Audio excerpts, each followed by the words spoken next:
No Impressões de hoje, a conversa é com o presidente do Tribunal de Justiça da Paraíba, Joás de Brito Pereira Filho. O desembargador, que nasceu em João Pessoa, lembra da influência da família no ramo da advocacia e da passagem dele pela Procuradoria do Estado e conta como iniciou a carreira na magistratura e agora a experiência de estar à frente do TJ.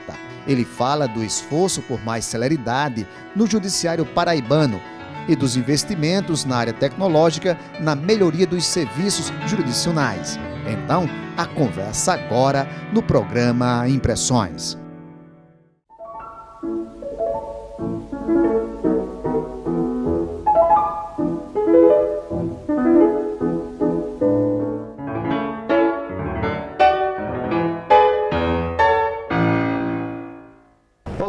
Então a nossa conversa a partir de agora é com o presidente do Tribunal de Justiça, Joás de Brito Pereira. Seja muito bem-vindo ao programa Impressões. Eu que agradeço o convite do programa e estou à disposição de vocês. Muito bem, presidente. Como a gente costuma fazer nesse programa, a gente começa traçando um pouco da trajetória do entrevistado. E a gente queria facultar essa oportunidade, o senhor contar um pouco. Nasceu aqui em João Pessoa? Sou daqui de João Pessoa, né? Meu pai era advogado. E eu nasci aqui em João Pessoa, me formei muito jovem, com 21 anos de idade, e com 22 eu já estava como procurador de Estado. Fui procurador de Estado durante 23 anos e advogado militante, advogava junto com meu pai.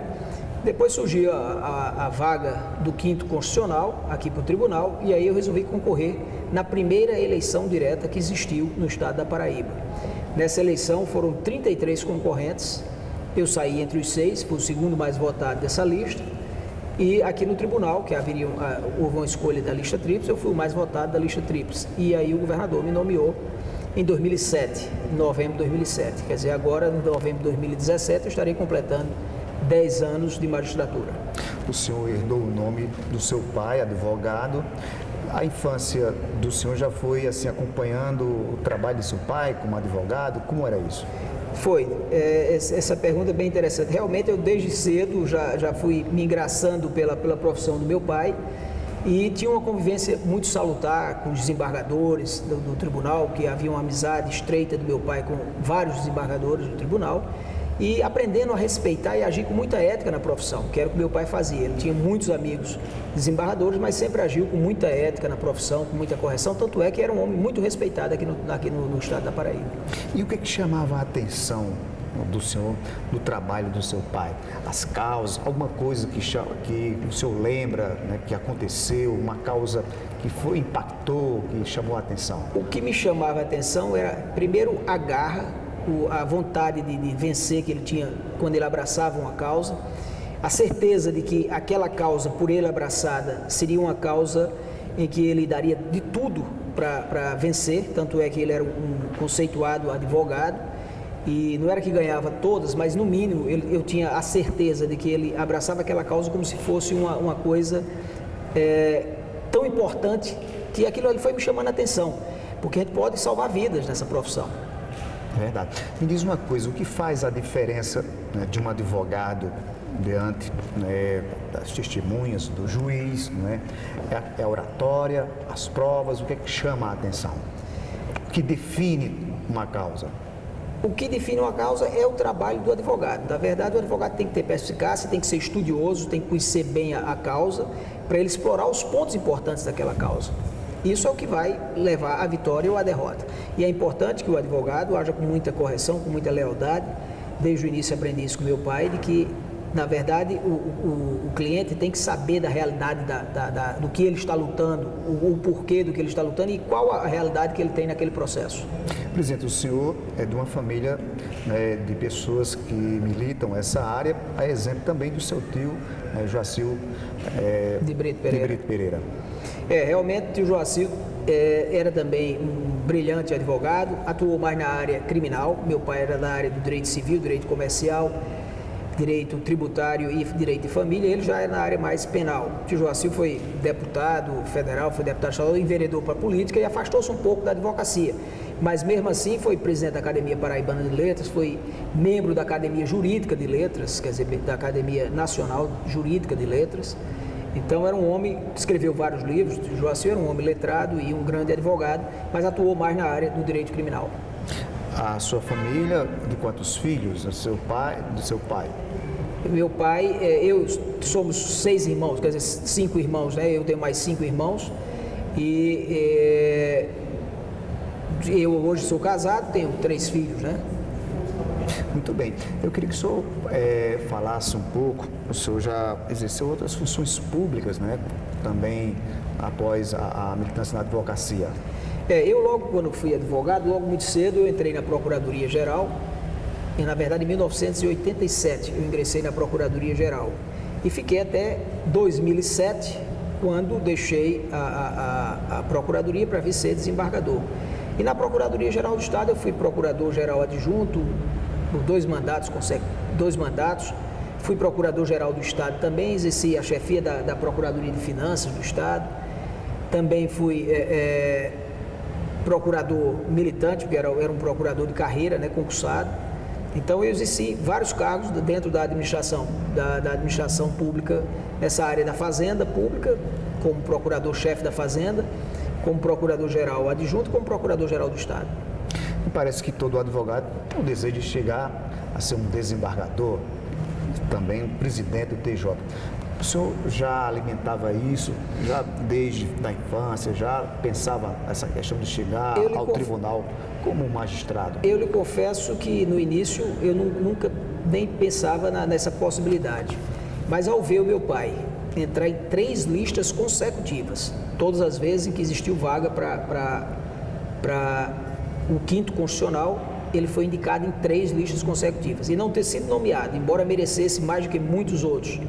Ele não ter sido nomeado, aquilo ali me mostrou uma certa injustiça para com ele. E eu quis presenteá-lo, tendo a chance de vir a ser o desembargador. Daí porque resolvi ingressar nessa luta. A primeira vitória... Não foi por vaidade, pode ter certeza disso. A primeira vitória foi ser desembargador a partir de 2007? 2007. Muito bem. Me diz uma coisa, e hoje eu sou aqui no Tribunal de Justiça, como presidente, quais são as metas? Bom, são diversas as metas que nós temos. Hoje, o CNJ, com a criação do CNJ em 1988, todos os tribunais hoje têm uma tendência natural a melhorar a gestão. E isso é uma preocupação de todo gestor que ingressa na presidência do Tribunal de Justiça. E uma das preocupações é exatamente essa, é com a gestão. E a gestão requer o quê? Responsabilidade. Nós temos metas, que são metas estabelecidas pelo próprio CNJ, de cumprimento, de uma prestação jurisdicional mais célere. Isso vem sendo feito. A gente vem observando as metas que o CNJ tem estabelecido, tem mantido os mutirões necessários, tipo os mutirões na área do direito penal, na área de infância e juventude, por conta desse aglomerado de presos provisórios que existe no Poder Judiciário. Isso tem sido uma determinação do CNJ e nós temos cumprido. Além do mais, nós temos tido um trabalho de enxugamento também da máquina administrativa. Nós estamos com um estudo já feito e vou levar a discussão com os meus pares a questão do enxugamento de algumas comarcas. Enxugamento de algumas comarcas, porque é uma medida necessária que vai trazer uma melhoria da prestação jurisdicional, porque hoje na prática o que é que existe no Poder Judiciário? Inúmeras comarcas e muitas delas sem juiz e sem condição orçamentária de preencher aquelas vagas. Então veja que situação fica um juiz substituindo, não presta um serviço adequado, porque não tem condições de você tomar conta de 2 ou 3 comarcas, que às vezes acontece, e isso dá uma prestação jurisdicional e causa um custo muito elevado para o Poder Judiciário. Então eu tenho pelo menos essa intenção de tentar discutir com meus pares a necessidade de enxugar a máquina administrativa para poder sobrar recursos para investir em quê? Tecnologia. TI hoje é uma coisa que a gente não pode esquecer. Tecnologia cada vez mais avança e o investimento em tecnologia é de uma importância crucial. Não somente a TI, embora os investimentos sejam muito altos, mas ela tem dado um retorno de uma eficácia muito grande na prestação jurisdicional. Então, essa questão de TI, nós temos que ter uma visão toda voltada e toda especial para a TI. Então, toda a economia é necessária no sentido de investir na TI, investir em recursos humanos também, que é uma coisa que você tem que estar aprimorando. Nós temos o PJE, que é uma ferramenta que foi criada pelo CNJ e que foi implementada em quase todos os tribunais do país, e isso é uma ferramenta que precisa de treinamento, né, para que você comece a utilizar. Então, essas mudanças de prática a gente tem que acompanhar nessa nova gestão. Então nós vamos agora ao intervalo e voltamos daqui a pouco com essa conversa com o presidente do Tribunal de Justiça da Paraíba, Joás de Brito Pereira Filho. A gente volta já já.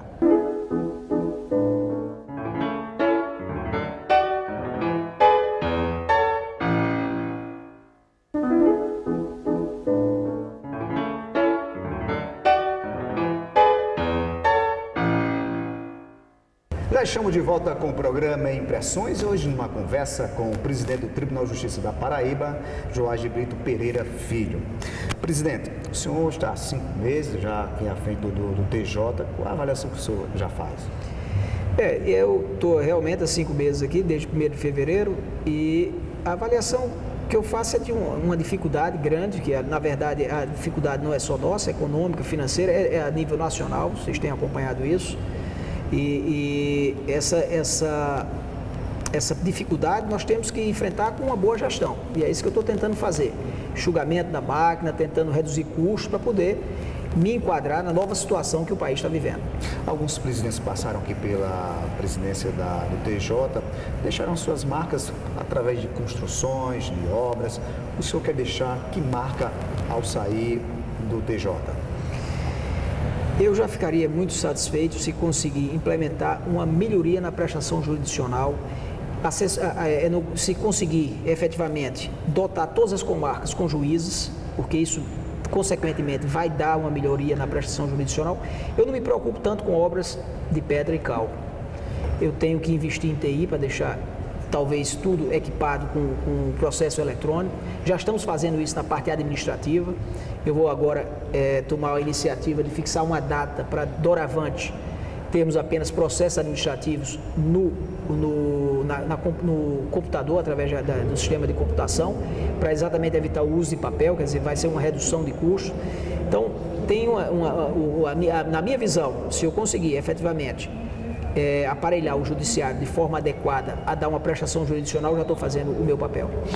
Como é que o TJ tem feito para tornar mais próximo, mais acessível a justiça do cidadão?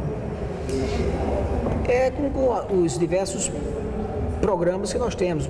Por exemplo, às vezes tem aquele programa de Conhecendo o Judiciário, que as pessoas vêm para conhecer como funciona, frequentam o ambiente, os próprios magistrados que se dispõem a comparecer a alguns programas para dar notícia do que efetivamente fazem, porque é importante essa interlocução entre o judiciário e a mídia, porque é importante que as pessoas saibam qual é o papel do judiciário, qual a importância que o judiciário tem nas nossas vidas. O senhor, no bloco anterior, falou sobre a questão da tecnologia, foi isso mesmo? Correto. Como é que o senhor tem empreendido essa questão da tecnologia? Que renovação o senhor tem trazido ao TJ? Ou pretende trazer outras tecnologias? Agora mesmo, de renovação, nós temos hoje o processo administrativo eletrônico, que não existia anteriormente, que nós implementamos e que vamos dar um prazo para transformarmos todos os processos administrativos físicos em processos administrativos eletrônicos. Isso aí já foi um implemento agora da nossa gestão. Também a evolução é constante no PJE. O PJE hoje ainda não está totalmente cobrindo todas as matérias do Poder Judiciário do Estado da Paraíba. Tipo, a ação penal, por exemplo, ainda não foi possível implementar, mas é uma necessidade que implementemos e transformemos tudo em processos judiciais eletrônicos, que isso vai dar uma tranquilidade e até uma facilidade para operacionalizar os processos. O senhor falou sobre a questão da celeridade, que é um alvo, uma meta da justiça, tornar tudo mais rápido, né, de uma forma mais eficiente. Agora, com relação às leis, se fala muito em reforma tributária, reforma da Previdência, reforma política. Ainda está na hora de haver uma reforma também na lei, no judiciário, na questão das leis? Recentemente houve uma reforma no Código de Processo Civil, uma reforma muito grande, exatamente visando essa melhoria da prestação jurisdicional. E nós tivemos vários avanços em matérias de recursos repetitivos, por exemplo, que é uma ferramenta hoje que existe, em que efetivamente um processo fica paralisado, aguardando a decisão, por exemplo, de uma matéria de repercussão geral no Supremo Tribunal Federal, e aquele processo que tem a mesma matéria termina por ser liquidado em uma única decisão. Então, quando se transforma num processo de repercussão geral, só para que você tenha uma ideia, são ferramentas que estão surgindo. A repercussão geral, por exemplo, é uma ferramenta que vem trazendo uma celeridade. É um tema que o CNJ, o STF, por exemplo, entende que há repercussão geral. Por exemplo, vamos dizer, uma discussão de diferença de poupança. Lembra daqueles planos cruzados, plano Bresser, plano... Então, isso gera uma enxurrada de ações no país todo. Então, na hora que o Supremo vê uma situação dessa e um recurso extraordinário chega ao Supremo e ele considera aquela como matéria de repercussão geral, ele sobresta todos os processos que estão em andamento no país sobre aquele tema, sobre aquela matéria, até a decisão do Supremo. E com a decisão do Supremo, ele liquida aquele andamento daqueles processos. Então, a forma de agilizar, isso já é uma coisa bem recente e que tem realmente contribuído para a celeridade e para a agilização dos processos judiciais. Presidente, quando a gente fala sobre a questão de reforma ou de mudanças, a gente vê que na sociedade um apelo, porque de uma certa forma há uma impunidade em muitos casos e há um certo temor por parte da população com relação a essa lei que não tem disciplinado, não tem punido aquelas pessoas que estão cometendo delitos.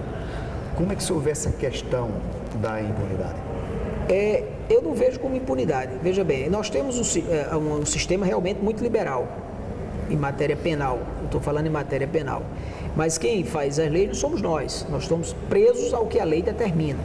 Agora, está havendo uma mudança de mentalidade muito grande. Nós temos visto situações que em tempo nenhum você acreditaria que chegaria a esse ponto.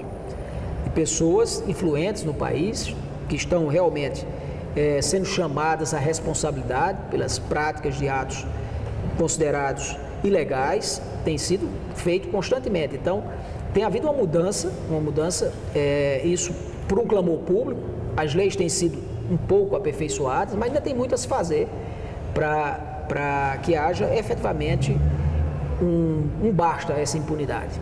Como é que o senhor vê a ação da Lava Jato? Ação de suma importância para o país. Essa ação é uma ação que transformou o país e acredito que deu uma nova alegria ao povo brasileiro. O povo brasileiro passou a acreditar mais na justiça, porque ela está vendo resultados positivos em situações que outrora não se imaginava. O senhor, como um homem da lei, da magistratura, como é que justiça o senhor sonha, né, para a sociedade nos próximos anos? Uma justiça célere, de resultado e justa, onde não haja diferença entre as pessoas, onde efetivamente se busque e se dê o direito a quem tem. Isso é o que eu prego e que fiz durante esses meus 10 anos de desembargador. O senhor foi influenciado pelos seus pais, pelo seu tio. Hoje o senhor é um influenciador para outros seguirem a carreira da magistratura, na área da lei? Não me considero um influenciador. Eu procuro agir com muita correção. Quem me conhece sabe, eu procuro agir com muita responsabilidade. Sabe que eu tenho uma abertura muito grande para conversar, aceito opiniões e sou tão aberto que chego ao ponto de dizer aos advogados, me tragam e me convençam de que eu estou errado, porque eu sou o primeiro a me curvar. Mas eu preciso me convencer. E eles sabem disso, tanto é que quando me trazem um memorial, eu leio com o maior prazer, fico atento às sustentações orais dos advogados, porque às vezes eles podem trazer pontos que a gente não conhece. Nós não somos perfeitos. Então, eu me preocupo, na verdade, em fazer uma prestação jurisdicional justa e correta. Eu faço essa pergunta porque o senhor deve ter filhos e eu pergunto se eles também vão seguir a mesma carreira da magistratura. Da magistratura não sei. Eu tenho 2 filhos advogados que já atuam com muita ética. E eu já disse, inclusive, e logo no início, quando eles começaram a advogar, eu disse, olha, vocês vão ser procurados porque é filho do desembargador fulano de tal. No dia que lhe perguntarem isso, eles não querem um advogado, eles querem um lobista. E vocês não aceitem uma causa, não aceitem sequer a causa, porque eles não estão atrás de um advogado, eles estão atrás de um lobista. E isso aí vocês não vão ter nunca no seu pai. Então, eles já têm essa convicção ele já vem numa advocacia muito ética, que foi pregada pelo meu pai. Ele já tem a herança do avô, depois a minha herança que deixei para eles quando advogado. Eles me viram nesse mundo, eles cresceram me vendo na advocacia, numa advocacia uma advocacia pequena, mas muito correta, com muita correção, com muita ética, seguindo as tradições do meu pai. O senhor não quis seguir, não pensou em nenhum momento seguir carreira política? Nunca quis ser político, nunca nem me filiei a nenhum partido político, embora tio Joacir fosse filiado. Eu não sei se já foi da escola do meu pai. Meu pai, ele tinha vários amigos políticos, foi advogado de vários governadores, senadores, mas nunca quis enveredar pela política, embora tivesse um irmão deputado federal. E da mesma forma eu. E meu filho mais jovem, o Luciano, que é advogado, esse teve um interesse pela política muito grande. Desde os 15 anos de idade, ele foi um menino precoce nessa área da política, das economias, também finanças. Ele gostava muito dessas matérias, ele era um menino bem precoce. E ele ainda hoje tem esse jeito muito polido, muito educado e muito conversador. Ele conquista as pessoas. Então começaram a querer trazê-lo para a política. Alguns amigos que têm força na política paraibana chegaram a até pensar na possibilidade de filiá-lo a algum partido.